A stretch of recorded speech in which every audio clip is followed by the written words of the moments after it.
প্রবাসে যারা আছেন, যারা ব্যাচেলর জীবন যাপন করছেন, যারা পরিবার যাদের সঙ্গে নাই এবং বিবাহিত, তারা তাদের যৌন চাহিদা জরিদার্থ করবার জন্য, যেহেতু এখানে উপায় নাই তাদের স্ত্রোর সঙ্গে নাই, তাদের জন্য কি হস্তমৈথুন করা জায়েজ আছে নাকি না জায়েজ? কুরআনে কারমে আল্লাহ সুবহানাতালা বলেছেন ৩টি আয়াত। আল্লাহতালা বলেছেন, কিতদাস এবং নিজের স্ত্র, এই দুই শ্রেণ ছাড়া, এই দুটি ক্ষেত্র ছাড়া অন্য কোনো জায়গা যাদের লজ্জাস্থানকে তারা ব্যবহার করে না, সে সমস্ত লোকেরা সফল মুমিন, তারা সার্থক মুমিন। আল্লাহ বলেন এরপরে ৩য় আয়াতে, যারা এই দুটি ক্ষেত্র ছাড়া, স্ত্র এবং কিতদাস, এ দুটি ক্ষেত্র ছাড়া অন্য যে কোনো ক্ষেত্রে তাদের যৌন চাহিদাকে চরিত্রার্থ করে মেটায়, আল্লাহ বলেন ফাউলাইকা হুমুল আদুন, তারা হল সমালঙ্ঘনকার।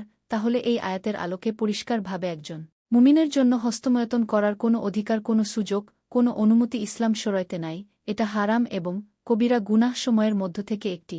যারা প্রবাসে আছেন, এমন কোনো দেশে যদি থাকেন যেই দেশে তিনি তার যৌন চাহিদা না মিটালে নিশ্চিতভাবে গুনাহে লিপ্ত হয়ে যাবেন, জেনায় লিপ্ত হবেন, কারণ সেখানে জেনার অবাধ সুযোগ রয়েছে।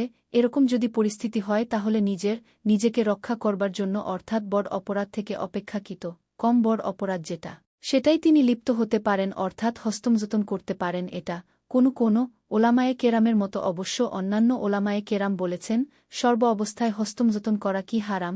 এজন্য প্রবাসে যারা আছেন তাদের উচিত এই অপরাধ থেকে বেঁচে থাকা।